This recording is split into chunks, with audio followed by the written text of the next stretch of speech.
Hello, everyone's Forest Focus. As Nottingham Forest welcome Brentford to the City Ground on Thursday night. It's a game Forest will hope to win, but their opponents are in good form and can still push for a European place for the win themselves. So joining us once again to give us the lowdown on the challenge Forest face is Billy Grant from the Beesotted Brentford podcast. Billy, good to have you back. How are you doing today, mate? Not bad, Matt. How are you doing? Thanks for inviting us again. Like I said, she's really good to be on your show. No, it's good to have you back. I'm doing well. Wembley has been thoroughly shaken off, and I'm looking forward to this game. It feels like a massive game, actually, for us. I mean, how are you feeling about it? Because I did say, I thought, Brentford were mid-table and sort of pretty comfortable there. But when you look at the table, if you win this game, you've got a decent chance of Europe, haven't you? I know it's funny. Both of us sort of talking about Europe, which is kind of one of those strange things where if we met, sort of, if we chatted a few months ago, a few years ago, back in the pub in the Championship, we sort of go, "Oh yeah, we're going to be competing for a game in Europe." You go, "What are you talking about? You've had too many sort of tequilas or something like, So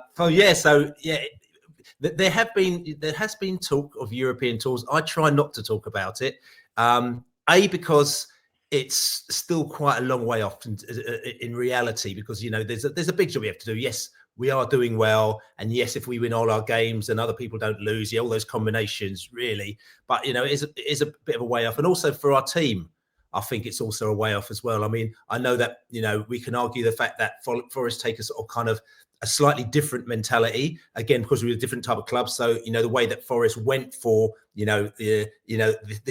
this season, and they went for it in the Premier League, is very different to Brentford's approach. So ours is, I wouldn't say it's conservative, but ours was just like, we kind of take it slowly. So for me, I'm kind of nervous that if we get into Europe too early, it could be a problem for the club, because we're still not at the stage with the strength and depth to actually kind of deal with situations like that. And you look at how people like Leicester, they fluffed it. West Ham, they fluffed it. After they had a great season in Europe, from a fan's point of view, listen, I'd go all day long. You know what I'm saying? I'd love it. But I'm just worried about the after effects. So in one sense, it's almost like if we got to Europe, of course I'll celebrate, because you do as a fan, you'll celebrate. But in the back of my mind, I'm thinking, all right, Brentford, you're going to have to get the wheelbarrows of cash out now to make sure that we've got enough of a back body or a backbone to our squad to make sure that we can, that we can survive. But then, like I said to you, Forest take a completely different perspective, and they just say, let's just get to Europe, and then when we're there, we'll just deal with it. So maybe that's how we've got to deal with things as well. Maybe so. At the moment, by the way, for people who aren't aware, Brentford are 11th, but a win would take them to within 2 points of Fulham, who are in 8th. And it's all super complicated, but I think that would be enough for Conference League football. I mean, when you look at your running... And we're playing the F word as well. We're playing them as well, Fulham, which we're not actually really allowed to mention that name on our podcast, to be honest with you. We are playing them in a few weeks' time as well, which I was actually very nervous about, because it's almost like you don't mind losing to any team. But again, it's one of those ones where, again, with you, probably, I think it's probably with Leicester or something like that. You're like, listen, as long as we don't lose to Leicester, with us, it's like, as long as we don't lose to Fulham. And yeah, we fluffed it at the beginning of the season up at their place. But this time, and I was thinking, oh God, Fulham are in good form. They've got a good manager. They've got a good team. And we're playing them. We're a little bit up and down. But now we're coming into it. I was thinking, actually, we might have a chance of actually doing something against them. So that could be the big crux game, which you should look out for. Yeah, I was looking at your fixtures, actually. I was planning my FPL team, to be honest, and I'm going to get Mbeumo, because Man U home, Ipswich away, Fulham home, you mentioned, Wolves away. That's a pretty tasty run-in, and you're in good form. I see you've won 3 out of the last 4, I think, and you're playing really well, especially away from home. How confident are you coming into this game, against Forest? Do you fancy your chances? I mean, you're asking me a question. Listen, you're asking me a question. I'm not one way or the other, to be quite honest with you. The reality is that Forest are a good. Listen, you're not in the top 3, top 4 without being a good side, without getting good results. So of course, I'm not going to go in this game and say, oh, of course we're going to get a result out of that. Like, as opposed to, say, for example, if you're going to play Tottenham, or if you're going to play Man United, and you think, actually, we might get something out of this, where maybe 1 or 2 seasons ago, you say there's no way we get something out of that. With Forest, this game, absolutely no way. And all the Brentford fans, that are going up to the game, and even that watching it on the box, are going a bit nervous about this game, because Forest, the way that they play, do we have to go up there and can break them down? They're going to go long. Wood scored about 150 goals this season. You know what I'm saying? Is that all these things that we have to compete with? So it's going to be, we know it's going to be a really tough game. And also, yes, we are a good side.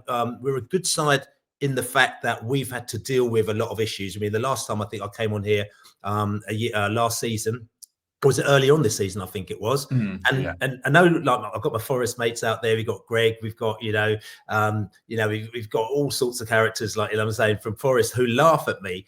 I'm saying, when Scott Ely and them lot from Munich and Madrid, but they laugh at me because I keep on talking about our injuries.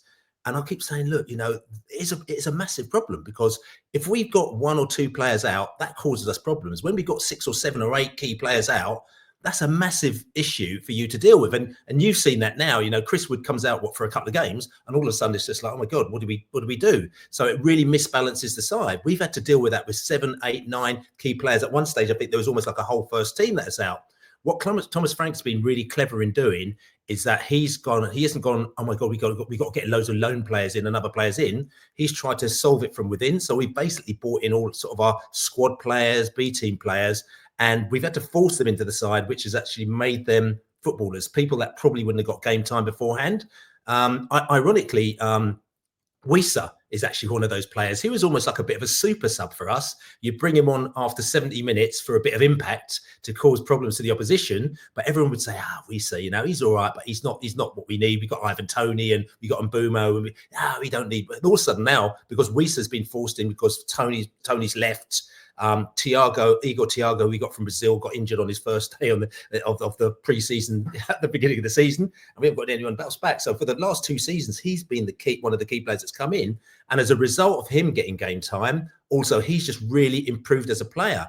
And there's lots of other players that we've done that as well, who've just come into different positions, who might be playing out of position, but Frank has just taught them to play in those positions, and it's worked really well for us. So a lot of people saying Brentford are a good side, and part of the reason why is that we've got these sort of kind of multifaceted players that are able to play in different positions to kind of maintain kind of what we're doing, while we stand here and wait with our fingers crossed for our players like Aaron Hickey to come back, who's now back on the grass, like Rico Henry to come back, he's back on the grass. We've got all these players now slowly coming back. We're thinking, this is really great. When they come back, actually, we're going to go up a couple of levels. So I think that's kind of where, that's where we're at. So we're the kind of team that could get a result out of you, yes, but at the other day, we actually might not get a result out of you because we just might not fire on all cylinders, and those players that come in do not play the game that we want them to. If that makes sense, does that make sense to you? Yeah, I mean, you mentioned some of the names there. I know Rico Henry's a top player, and I always think of him. But you forgot about Hickey was even with you. I mean, exactly. I suppose Keane Lewis Potter is the best example of what Frank does, because he was a left winger, wasn't he? And now he's a left back. Yeah, I know. And again, this is the thing. When Keane Lewis Potter came in initially, and he's coming from Hull, he's a winger. We thought, there's this guy hyped up. He is his Hull. Everyone's talking about him. And he came in, we're like, oh, God, blimey, he's a bit rubbish, isn't he? And so we thought, God, what's going to happen there? Then, of course, the fans within sort of 6 weeks or 2 months are going, you're rubbish, Brentford, your recruitment, what you're doing. You keep getting all these players that no one's ever heard of, and then they're rubbish, and then the club just calm down. Stay with us, give us 18 months or maybe 2 years, we'll get them up to speed. And we're like, we haven't got 18 months, we need to do it now, but eventually you see them sort of kind of slowly coming through, and now everyone's raving about him. Again, Keane Lewis Potter, and they're saying, what's going to happen, when Rico Henry comes back, because Rico Henry, he's going to put him out of place. But then the club are thinking still Rico Henry is still a very good defender, but what that does is it strengthens your side. So all of a sudden you've got actually good bench players to come off. So whether or not Rico's on the bench, whether or not he's on the bench, that's a better situation for us to be in than we are now. Another player who's actually quite an important player, talking about that scenario, is Damsgaard. We signed, obviously we've got, Brentford have got a very strong Danish influence. So, and we've got a very good scouting system in Denmark, because our owner bought this Danish club who were rubbish at the time. And then he got them into the Champions League within about 3 years, but that helped to build up his whole scouting system in Denmark. So, we talk quite a lot, with, like I said, the owner and the directors of football and stuff like that, because Brentford, small club like that, you build up the relationships. And they said, to be honest with you, we could pretty much buy any Danish player that we want, any strong Danish player, now that we're in the Premier League. So we've gone out, and all of a sudden we bought Damsgaard. Thomas Frank's got a relationship with him. We've bought Damsgaard. He's come in. We're very excited. God, Damsgaard, he's that kid that scored that free kick against England at Wembley, in the semi-finals of the Euros. Brilliant. And then he turns up and he's like, oh no, he's rubbish, right? And he was like really small and quite skinny, and he had it's just ball skills weren't there, and he was not confident, and and the club was just going, yeah, it's going to take us a while because we've got to build him up because he's too slim, too small, so we need to build up his weight and his strength and this. So they just kept on putting him for 5 minutes here, 10 minutes there, and he'd disappear off. And literally, he was there probably for about a season and a half, and everyone's just like, oh, what a waste of money that was, Damsgaard, mate, And then all of a sudden, a couple of players were out, a couple of injuries, so he got a run in the side, and Damsgaard has just gone like that, and he is our absolute key player, midfielder now. Everyone used to talk about Jensen. Jensen is like Jensen that comes off the bench. He's been injured for ages, and it's kind of like, oh no, Jensen's coming now. Before you're like, yeah, Jensen's coming on, or Jensen's on, but now it's all about Damsgaard. He is an absolutely brilliant player, but it's taken him over 2 years to get to the stage where we are, and that's the thing about Brentford. I think they just identify, and then they stick with players, and then they build them up. And the same way, if you want to talk about managers, I can't stand when clubs go and just keep sacking managers. They bring a manager in, sack them after 3 months or 2 months or 4 months. You're like, do your due diligence. If you think somebody's good, stick with them all the way through. You can't, bring somebody in and then sack them after a couple of months, And I think the same thing with players. If you think a player is good, it's your job to actually get them up to the level that you think that they should be. And if that takes 2 years, it takes 2 years. There's a couple of interesting points there that you mentioned. We've got this sort of discussion with Danilo right now, one of our players, but also Thomas Frank when he came in. Didn't he lose like 6 of the first 8 games or something when he was Brentford manager? He lost 9 out of the first 11 games. He drew 1 and he won 1. And everybody wanted, and everybody, I said not everybody, because we didn't, but again, but a lot of the fans were going, get him out, he's rubbish, get him out, he's terrible. And we went to had a chat with, because again, the director of football just chatted to him and we said to him, Phil, what's going on? Yeah, Thomas, and they said, it's fine. Everything's cool. And I'm like, what do you mean? He goes, he's doing everything right. He's got young players. He's just building it. We're doing all the right things. And I know that, Forest fans call us, what's it, spreadsheet wankers, because we do a lot of the XG thing and, we do the stats thing. But he just said, from a statistical point of view, we're doing absolutely everything right. We're just not getting the rub of the green. We're not getting luck. It will come. And we're like, yeah, but we've lost all these games, and it's like, and it's really bad, and everyone's laughing at us, and we're not. I said, honestly, we've got no problem. Thomas isn't going anywhere. We're fine. And so he kind of like chilled us out. We went on the podcast. We told everyone, well, the club thinks it's fine, so everyone's just got to chill out. After that, we won. I think we won the next game, and then we probably won about 8 out of the next 11, or something ridiculous like that. So again, that's an example of.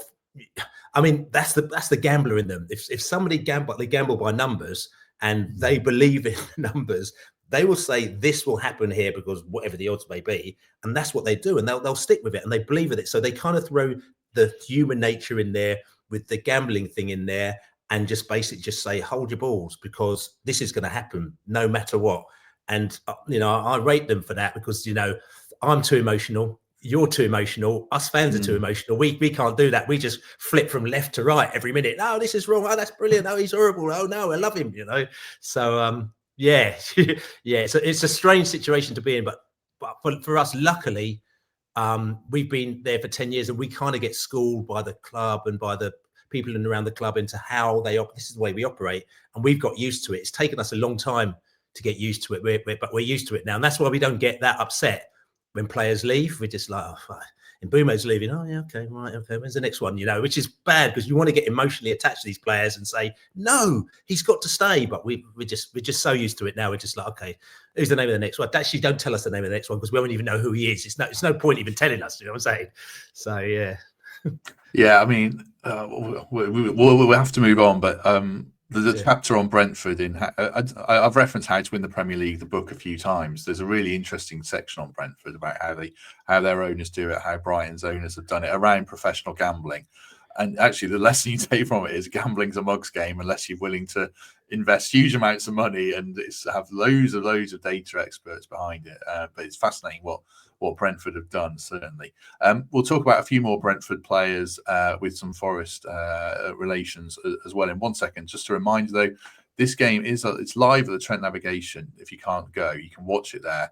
You can also win tickets by signing up for the mailing list, trentnavigation.com/join. That's the emailing list. And like I say, if you don't have a ticket to the match, you can watch it in full at the Nav on the big screens, indoors and out.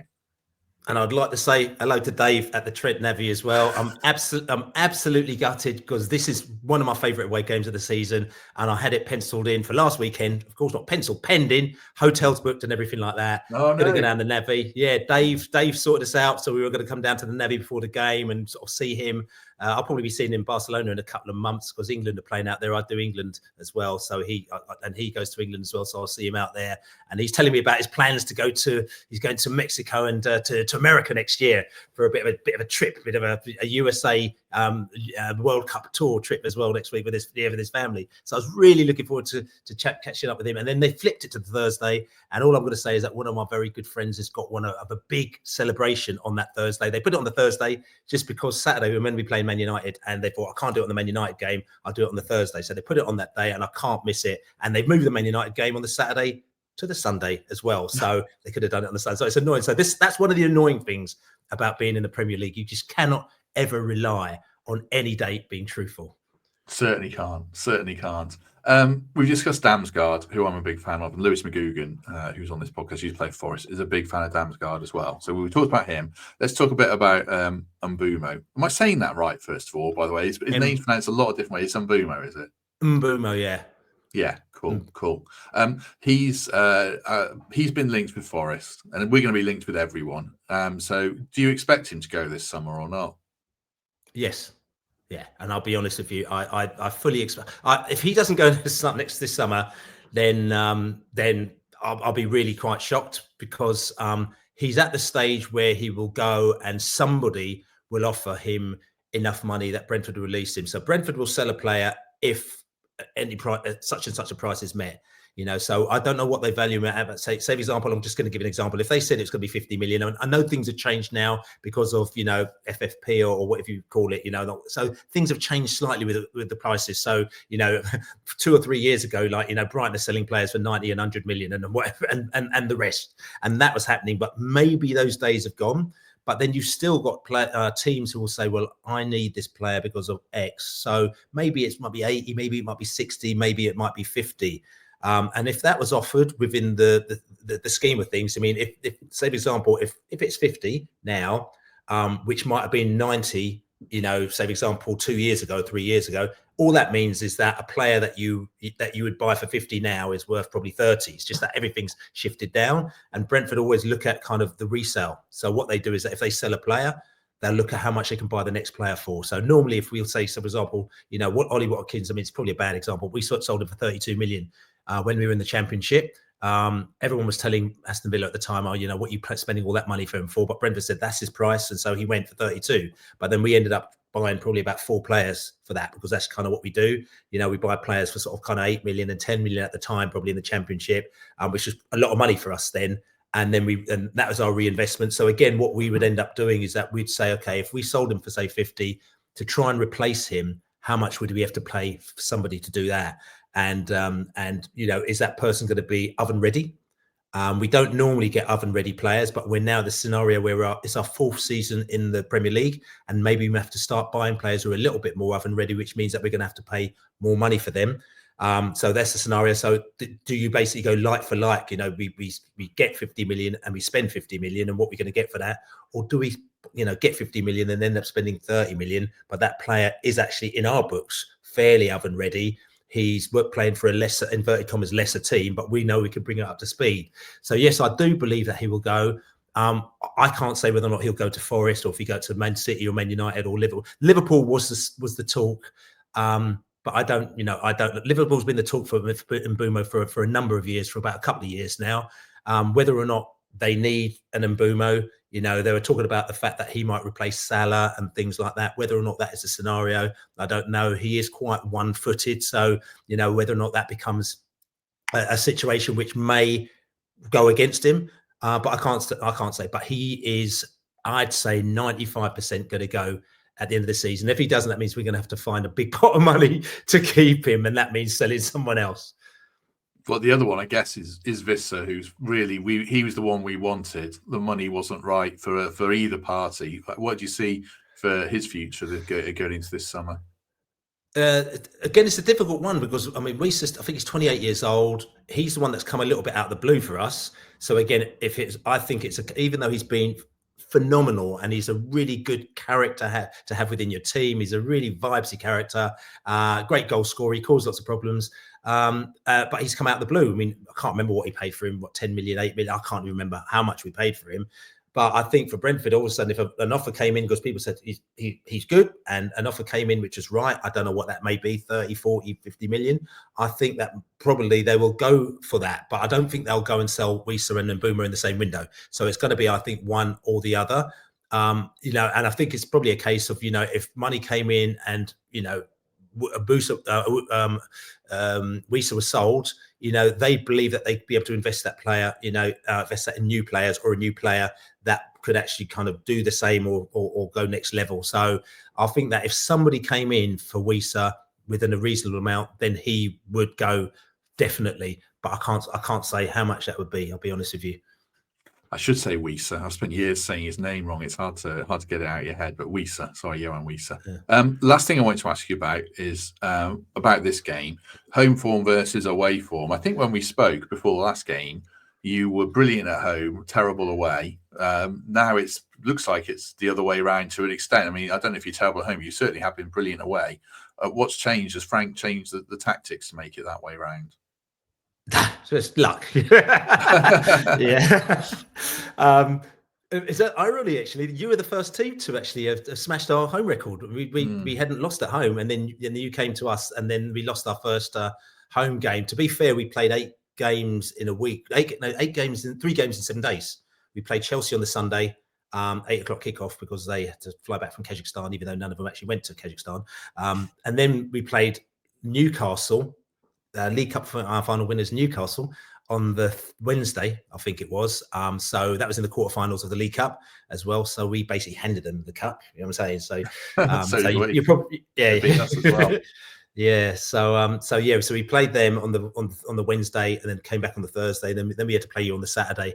I think we tried to get the game moved to the Sunday with you, but I think that you refused. I'm not saying that's 100%, but that's the rumor that's going around. And obviously, Nuno Espirito Santo actually said, why am I going to do that? Because they're going to be knackered.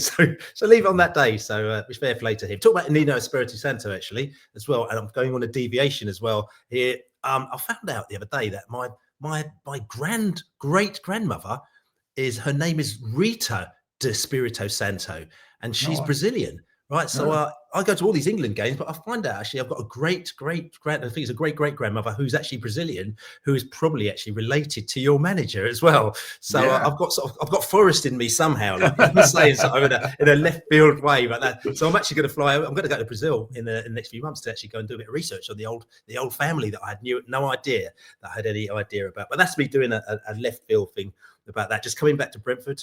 And that. So yes, you beat us at your place. A lot of people commented on the fact that all the teams that we played in the first half of the season were sort of kind of lower teams, and all the teams when we went away from home.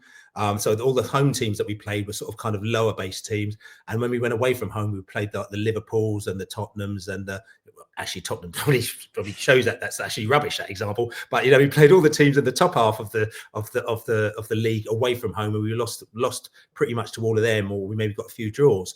And they said that when we go to the second half of the season, it's all going to change because we're going to play all the lower half teams in the second half of the season at home, and then we play the top teams away. Now, I said that theory is absolutely rubbish. How could you say that? We've helped to make them bottom of the league because they're actually, we've beaten them, so they've got less points. But it seems to have worked out that all the teams now that we're playing is obviously kind of in the lower echelons. And so we're kind of beating them at home, and away from home, we're playing more difficult teams. So that's where the anomaly comes with Forest, because obviously they beat us at home, and now we're going away, and they're probably one of the sort of the higher teams that we're going to be playing away from home. So that's, I think, what makes this game even more tricky, because it's going against the flow. But then you just never know. The sun's out, so the weather's changed, so things might have changed in the Brentford kind of equilibrium out there. Oh gosh, I hope not. Sorry, it's such a massive game for us, but yeah, if we win, it feels like we'll get in the Champions League. If we lose, then we might not. But yeah, I'm looking forward to Yeah. it. I'm looking forward to it. Right, just before we sign off, a quick word of thanks for our second sponsors, Peak Media Marketing. If you're looking to enhance your business, take it to the next level, they are the people for you. They'll build your website, they'll improve it, they'll get you higher up the Google rankings, and they'll improve your social media, all the things you need to make it these days. So yeah, get in touch with them, turn clicks into customers fast, as it says on the screen for those of you who are watching, not listening. So thanks very much for their support. You can get in touch with them at peakmediamarketing.co.uk/forest. Last question, Billy. We started off by talking about if Brentford win, European dream is massively on. So you're not viewing this as a must-win game or anything. For everything you've been saying, you're just going there and seeing what happens and not getting ahead of yourself at all.